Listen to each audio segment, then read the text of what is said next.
Hello friends, welcome to my YouTube channel mathematics infinite. आज CSIR NET December 2018 part C का एक question है। आज CSIR NET GRF December 2018 part C का question है, जो फिर से डायगोनलाइजेबिलिटी पे आधारित है।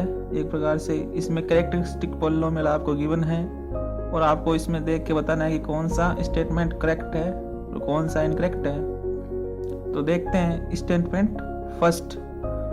ए मैट्रिक्स है, कौन सी मैट्रिक्स है? रियल मैट्रिक्स है, ठीक है, विद कैरेक्टरिस्टिक पॉलिनोमियल x-1 की होल पावर 3, ठीक है।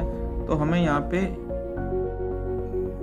गिवन है कैरेक्टरिस्टिक पॉलिनोमियल x-1 की पावर 3, ठीक है। तो हम कैरेक्टरिस्टिक पॉलिनोमियल से आइगन वैल्यूज फाइंड कर सकते हैं। तो बता सकते हैं इसके जो आइगन वैल्यूज है वो क्या होगी। तो इसमें x-1 की पावर 3, इसका मतलब है 1 आइगन वैल्यू है जिसकी एल्जेब्रिक मल्टीप्लिसिटी कितनी है? 3 है। इसका मतलब 3 आइगन वैल्यूज हमारे पास है, ठीक है। तो इसमें कहा है A इज नेसेसरीली डायगोनाइजेबल। हमने पहले के वीडियोस में डायगोनाइजेबिलिटी पे 2-3 क्वेश्चन कर चुके हैं। हमने 2 खास प्रॉपर्टी पढ़ी थी, आपको याद है? अगर नहीं याद है तो आप iTab पे जाइए, वो देखिए, उसके बाद आपके एकदम ये चीज़ एक्यूरेट समझ में आ जाएगी कि मैं क्या कह रहा हूँ। 2 प्रॉपर्टीज थी। एक तो थी अपने पास डिस्टिंक्ट है आइगन वैल्यूज वाली, कि डिस्टिंक्ट आइगन वैल्यूज है तो सीधा वो डायगोनाइजेबल हो जाएगा। और एक प्रॉपर्टी थी AM और GM पे बेस।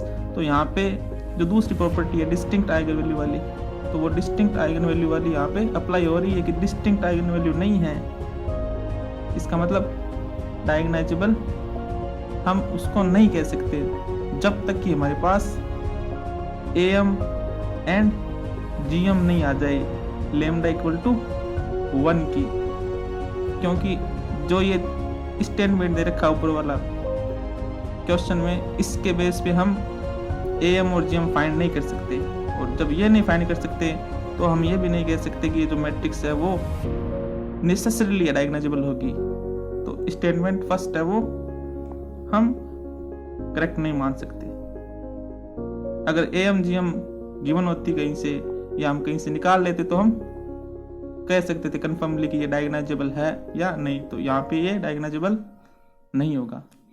ऑप्शन बी हमारे पास है, if the minimal polynomial of A is x-1 की whole power 3 then A is diagonalisable.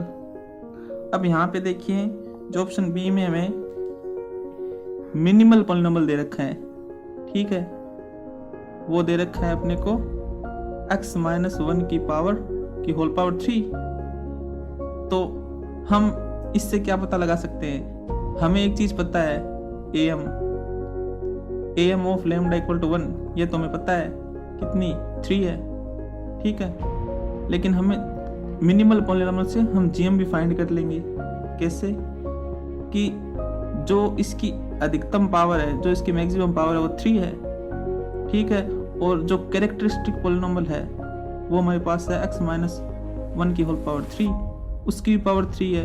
इसका मतलब मिनिमल पॉलिनोमियल ये बताता है कि उसकी जितनी पावर होती है उस ऑर्डर का एक जॉर्डन ब्लॉक पक्का बनता है।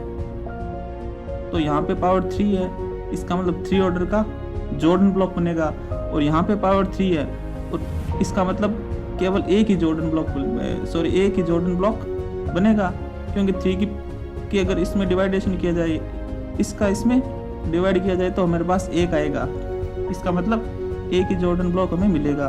और एक जॉर्डन ब्लॉक है, इसका मतलब उसकी ज्योमेट्रिक मल्टीप्लिसिटी कितनी हो जाएगी? 1 हो जाएगी।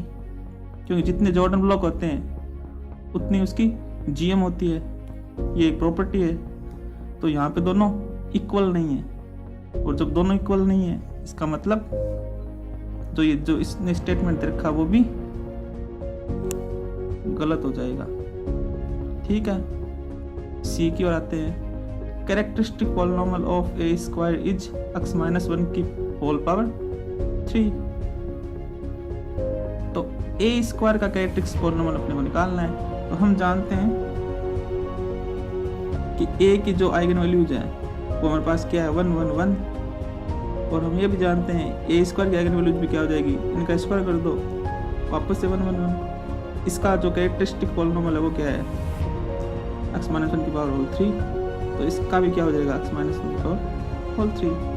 तो इसके हिसाब से ये जो ऑप्शन सी है करेक्ट हो जाएगा। अब ऑप्शन डी की तरफ आते हैं।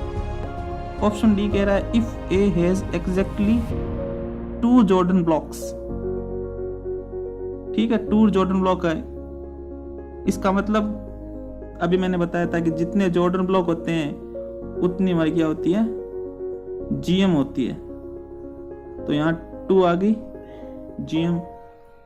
ठीक है, 2 Jordan block, then a minus I का होल स्क्वायर इज डायगनाइजेबल, ये बात कह रहा है। ठीक है, तो a माइनस आई, इससे हम क्या निकाल देंगे कैरेक्टरिस्टिक पॉलिनोमियल। देख ये अपने पास आ जाएगा सी ए x इक्वल टू आ जाएगा x माइनस 1 की का होल स्क्वायर। ये हम निकाल सकते हैं इससे, जो हमें गिवन है उससे ये आ जाएगा अपने पास।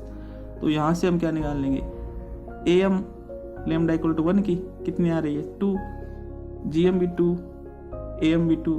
इसका मतलब डेफिनेटली ये डायगनाइजेबल हो जाएगा। इसका मतलब ये ऑप्शन भी हमारा सही है। तो इसमें हमारे पास सी और डी आंसर आ जाएंगे, ए और बी गलत है। तो ये एक छोटा सा क्वेश्चन था, जॉर्डन ब्लॉक, डायगनाइजेबिलिटी, कैरेक्टरिस्टिक पॉलिनोमियल और मिनिमल पॉलिनोमियल पे बेस था। इसके लिए जैसी फॉर्म का टॉपिक है वो क्लियर होना चाहिए। तो जैसी फॉर्म के टॉपिक पे बेस ये क्वेश्चन है, और जैसी फॉर्म पे बेस पे क्वेश्चन लगातार आ रहे हैं एग्जाम में, बहुत ही इंपॉर्टेंट टॉपिक है ये। और मेरे और क्वेश्चंस हैं जो मैंने अपलोड कर चुका हूँ पहले से, आप उनको जाइए देखिए, आपको ज़रूर उनसे प्रॉफिट होगा। और मैं जैसी फॉर्म पे और भी क्वेश्चन डाल रहा हूँ आगे, अगर आपको वो भी क्वेश्चन देखने हैं समझने हैं तो आप मेरे चैनल से जुड़िए, सब्सक्राइब कीजिए, लाइक कीजिए, ताकि मुझे सपोर्ट मिले और मैं और ज़्यादा मोटिवेट होकर आपको क्वेश्चन अपलोड कर सकूँ।